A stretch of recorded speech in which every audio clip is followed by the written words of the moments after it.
Hello, everybody. Welcome back to another edition of News for Normies. Like I say at the start of every video, if you've got some normies in your life who are tired of the news or just kind of checked out from news and politics, send them this video. Because I'm just a dude on the internet.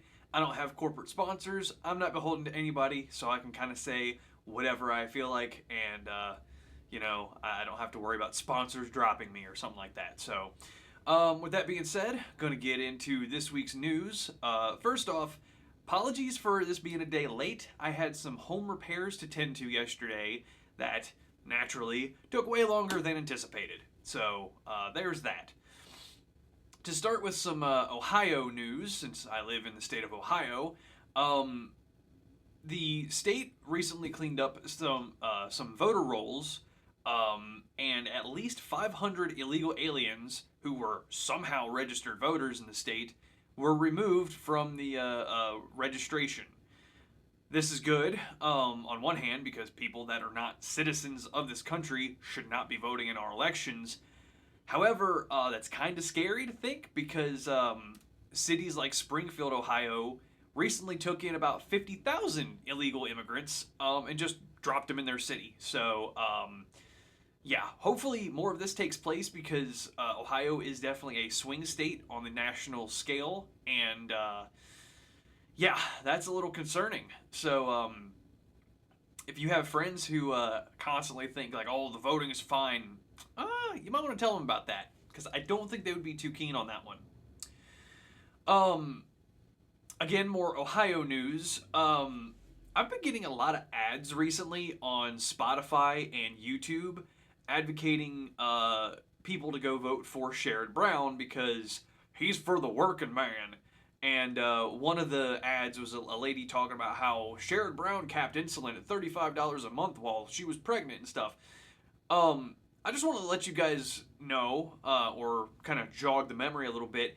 If you think the Democrat Party is really the party for the working man, let's remember that during the Obama administration, the Democrat Party held control of the presidency, House of Representatives, and the Senate. So during that time frame, they could have easily passed legislation capping prescription drug prices and like taking on the pharmaceutical industrial complex, but they didn't. So that should tell you all you need to know when it comes to who really has your back on a national stage.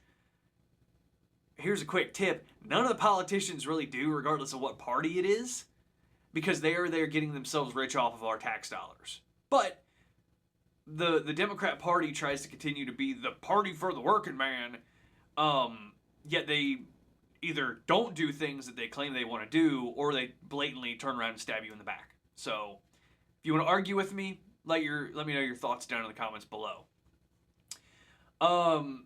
On a bigger scale, Russia released American prisoners during a prisoner exchange in Turkey, including one Paul Whelan, who is a U.S. Marine that's been imprisoned in Russia for several years now. If I remember correctly, this dude was in prison because he was actually using other service members' social security numbers and identities to like do crimes with and stuff. So on one hand, I'm glad that a U.S. Citizen and a U.S. Military member is back in the hands of the United States government, but he may not be the best dude out there. So if he has committed those kind of crimes, then well, he should face whatever kind of legal punishment he can in the United States. So glad an American's back, but let's not hold him to be a hero because I don't think he actually is. Now, I might be getting these wrong, so if I am, I apologize. I'm kind of just going off a rote. I don't remember all the details about that. So, some good news. A leader for Hamas was recently killed in Iran. But on the bad news side, Iran vows to strike back on Israel, which could lead to a larger conflict in the region.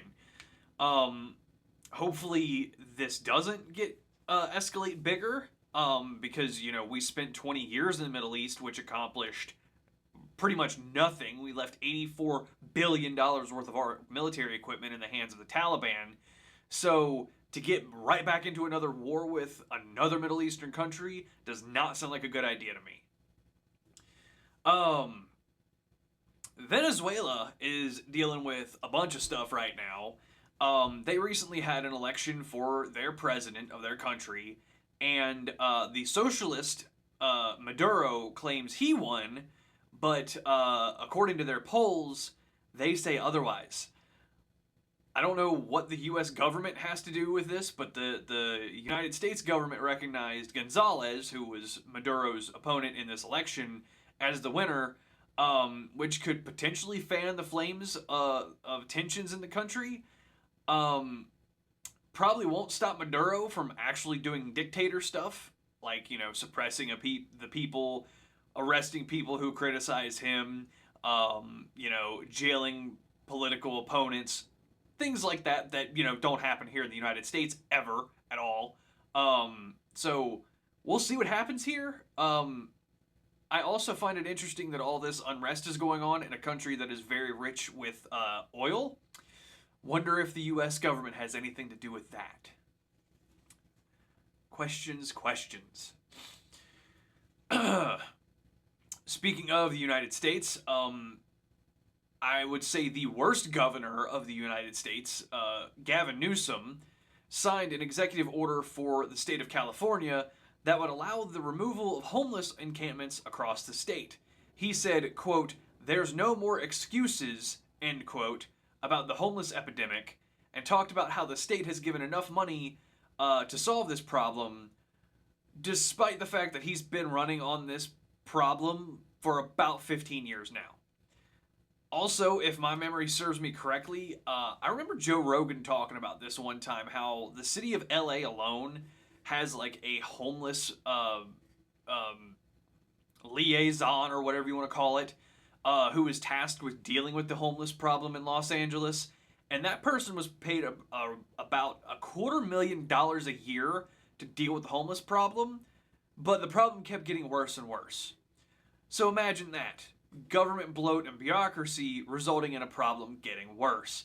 It's almost like when government gets involved in stuff, it doesn't go well. Ask anybody who has dealt with the VA healthcare system. They will tell you the same thing.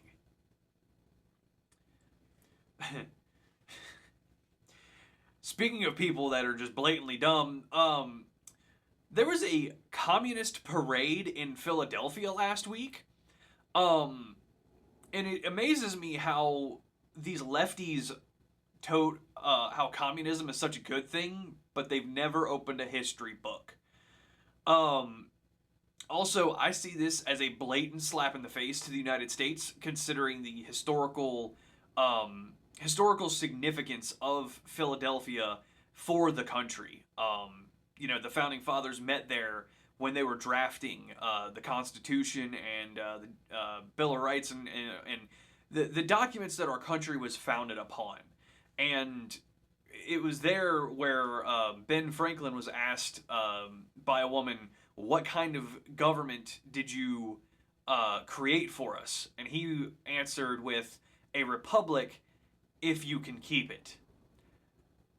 It seems like we're losing that, and we arguably really haven't had a republic for a while. But anyway, final thoughts.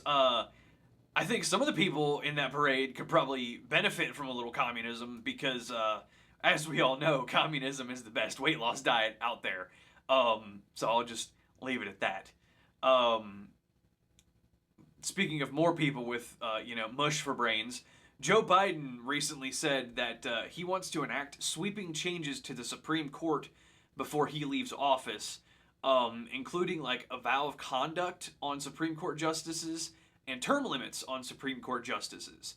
While this sounds good on the surface, coming from Joe Biden, I'm just going to automatically disagree with him because the Supreme Court is there to challenge the power of the other two branches of the federal government. And if it's so good for the Supreme Court justices, why don't we enact this for both houses of Congress too? Just a thought.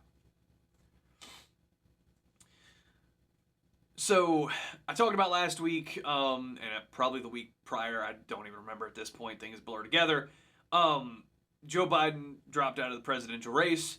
Kamala Harris kind of just was de facto put into his place. And apparently she gained enough delegates to win the Democratic nomination, but was told this via a phone call. Weird. The political, the political party that claims to be trying to save democracy didn't even go through a primary election to challenge the Biden-Harris administration. Seems like the party that claims that they want to save democracy is actually trying to destroy it. But anyway, a separate phone call kind of somewhat leaked information confirming Josh Shapiro, who was the governor of Pennsylvania, as her vice presidential pick, which will probably piss off a lot of lefties. As we've seen in the last, year, 18 months or so, anti-Israel sentiment has really bubbled up in the United States. So if she picked a dude who is of Jewish descent to be her VP, that could probably cost her a lot from lefties. But, if we harken back to Sun Tzu, if your enemy or opponent is making a mistake, don't stop them. So I only heard about this because of who was it? The Jimmy Dore show, maybe, or Tim Pool. I can't remember. But Van Jones over at CNN seems to have done an about face on Kamala Harris. He used to talk about how she was very unpopular to voters, and all this kind of stuff, but now claims that any criticism of Kamala Harris is racist. Jones also claims to have been on a phone call with 20,000 black men who vow, quote, to protect this sister, end quote. Now, I don't know what kind of phone he was using, because I don't know of any kind of phone you can do a 20,000 way phone call with. Maybe he was talking about like a Twitter Spaces or X Spaces, whatever it's called now.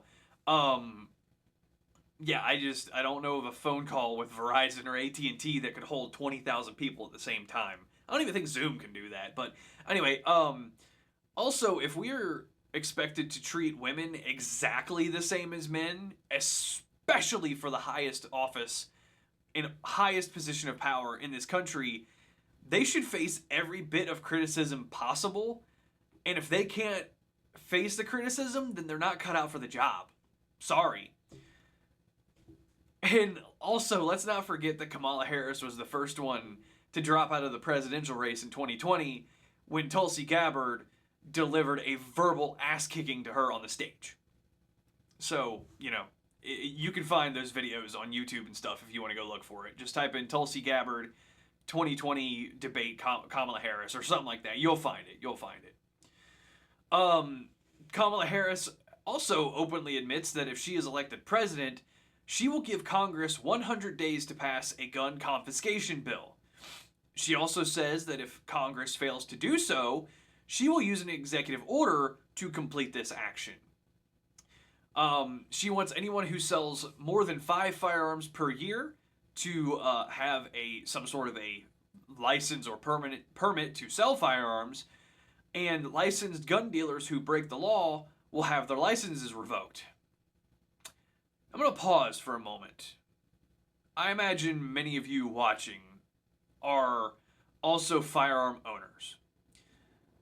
Many of you already know that these laws are already on the books.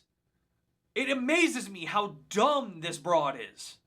I honestly think she has secondhand dementia from being around Biden, because every time she opens her mouth, I feel like I'm losing brain cells.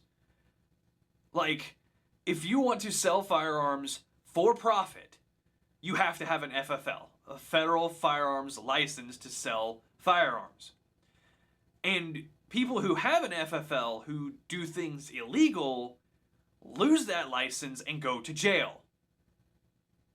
Hell, they can even be legally punished if a 4473 form is filled out just like one little block wrong or something like that. So, she wants to enact gun control to this measure, but claims that Donald Trump is going to be a dictator. It really um, really my God, I'm losing my words here from just thinking about this dumb woman. For those of you who think that Donald Trump's going to be a dictator, let me ask you this: would a dictator openly admit to the things that Kamala's openly admitting to? Like, between the two candidates, Trump and Harris, like, Kamala Harris is going to be a dictator if voted in. I'm just going to be honest with you there. She wants to disarm people, and history has shown that when a populace is disarmed, very, very bad things happen. Okay? Do not get this mistaken. Okay, last little bit of news about Kamala Harris, and this is just a quick one. Undercover video from James O'Keefe showed a Democrat staffer claiming that Kamala Harris cannot win this election. My God, I hope that person is right. Because, like I just said, she wants to completely disarm the populace here in America, and we don't have to look very far into the past of what happens when people are disarmed. Armenian genocide, Holocaust, the 40 million dead in Ukraine from the Soviet Union starving them to death, millions, like 50 million more dead in communist China because they disarmed the population. The list can go on and on here, man. So I really, really hope that Kamala Harris doesn't win. And if you are scared of this happening too, get your ass out and vote this November, okay? And if you're not registered, go register. Vote4america.org. That is vote4america.org and register. Okay. So now, the left will never cease to attack the political right, and arguably vice versa. That's kind of what I'm doing here. But the new left-wing attack for the Trump-Vance campaign is to call them weird, which I find funny coming from the same people who, will cheer on other people who think they're cats and dogs and want litter boxes in public schools to do their business in, and, flash their prosthetic breasts on the lawn of the White House. Does that seem weird to anybody else, or am I alone on this? Spoiler alert, I'm not the only one that thinks this, okay? And also, if it's weird to be on the right, then I'm going to fully embrace it and just, yeah, I'm weird. I'm weird. I have a full-time job. I go to work every day. I want to have a house and a family and just be me. And if that's weird, then I'm King Weirdo, I guess. I don't know. So Donald Trump recently spoke at a Turning Point rally and said that if Christians voted for him, quote, they'll never have to vote again. So a friend of mine was talking to me about this past week, and I gotta agree that this wording is not very good, especially when the left already thinks he's gonna be a dictator, even though he peacefully left office after his first term. But, Donald Trump is very brash and kind of talks off the cuff a lot, so the underlying message of this is that his administration is going to do such a good job that Christians will be satisfied for the rest of their life. Okay, I definitely don't like the wording of that, but like I was saying earlier, dictators don't just come out and say, I'm going to be a dictator. Vote for me and I'm going to ruin your life. Like, no, that's not how dictators come to power, okay? They weasel their way into politics and make their way into power, make all these promises that they can't keep, strip people of their God-given rights, and then want them to thank the government for doing so. So, again, between the two parties, which one sounds more like a dictator to you? The left that openly wants to take away gun rights, which will then inevitably lead to the erosion of all other rights granted by the Constitution and the Bill of Rights, or the political right that says, hey, just leave us the hell alone. If you had to ask me, sounds like the DNC. This is probably my favorite bit of news from this week. Donald Trump recently did a press conference in front of a panel of all-black journalists and absolutely roasted Kamala Harris during this thing. He talked about how she was supposed to be there as well, but just never showed up. And then he called her out for suddenly suddenly embracing her black history when she really hasn't done so in the past. And she was also recently recorded on video coming out of a record store holding vinyls of like classic black records and stuff. But my question is, if she really enjoyed these records so much, wouldn't she have already owned them? Interesting. Um, Also, one lady at this press conference asked Donald Trump, what are black jobs, when he made reference to illegal aliens coming in and taking jobs from, I mean, literally anybody here. And it seemed like she was very offended by this statement. But I find this interesting because those same people stay quiet when politicians like Nancy Pelosi say that we need illegal immigration so, quote, people will pick the crops, end quote. So I find it funny that the outrage on a national level like this always goes one way. If you agree with me, hit that like button. Donald Trump also admitted recently that after meeting with Benjamin Netanyahu, the Prime Minister of Israel, he felt that Netanyahu didn't really want to make a deal in regards to ending the war in tensions in Gaza. It's not surprising to me because Israel propped up Hamas in the past. You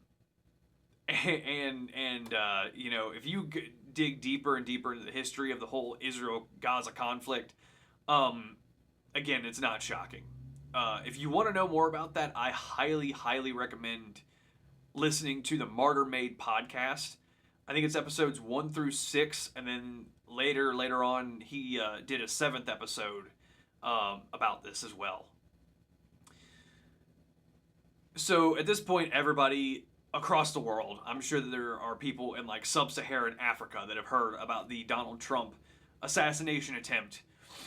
But if you haven't heard about it, good luck finding out about it, because Google and Facebook are actively censoring news about the Trump assassination attempt. And both companies claim that third-party fact checkers flagged these stories about Donald Trump. This is direct election interference, and I don't care what you think, okay? The dude was almost shot in the head and killed, and these companies are trying to suppress those news stories. Because if people knew about this or knew more information about it, they would probably think, oh, well, the guy that almost got clipped, he's probably got a good thing going, so he's going to get my vote. And he will. From me. Okay, let me clarify that. I am still going to vote for Donald Trump. No questions about it. Some more interesting news about the Trump shooter, and I don't remember if I covered this or not, but apparently he had multiple overseas bank accounts, which I find very interesting for a 20-year-old who had no military experience or wasn't a part of, you know, the U.S. military or something where he would be stationed overseas. It'd be different if he was an active military member who was stationed in Germany, Italy, Japan, something like that. Makes sense, because that's where you're living, that's where you're getting paid, you gotta have a bank account in those areas. Also, more footage has come out showing police surrounding the shooter on the ground before he was able to get on the roof that he shot from. At this point, this is clear evidence that this was all staged. I'm just going to say that. Also, text messages from Secret Service reveal that individual agents with the Secret Service knew exactly what the shooter was doing the entire time, but yet they did nothing. They didn't try to like contact the local police that were on the ground or anything. Like, there's more questions than answers at this point, and if you can't see that this was clearly staged, then you need your eyes checked. Just got to say that. Speaking of Secret Service, still, emails have leaked from the Secret Service claiming that they're worried about another potential assassination attempt on Trump. Maybe if y'all did your job correctly, you wouldn't have to worry about that. Just saying. Maybe don't send in the B team of the Rosie O'Donnell lookalike who's a foot shorter than Donald Trump to be his, you know, security detail that day. At this point, I don't know why Trump doesn't hire private security from some PMCs or something like that. Because I would. If I was in his situation, had that kind of money and stuff, I would absolutely be hiring private military contractors to be my security because the Secret Service has failed. They failed multiple times before, okay? JFK, Reagan, now Trump, like, yeah. They're a joke. Okay, ending on some good news. Missouri Attorney General Andrew Bailey recently filed a lawsuit against the Biden-Harris administration that would, on paper, force them to finish Trump's border wall. While I agree with this action, I highly doubt anything will happen because the Biden-Harris administration just think they can do whatever the hell they please. You know, like a dictator would. So, I like this dude. I think he may end up trying to get into higher positions of political power and later on down the line. He's done a lot of good stuff recently, so I hope that other state AGs take note and do similar things that he's doing. So, all right, I've rambled on long enough. I'm going to get off of here and get this edited and uploaded. So, let me know what you guys think in the comments below. Share it with some normies in your life, and let's get Trump reelected. So, with that being said, I'll see y'all next time.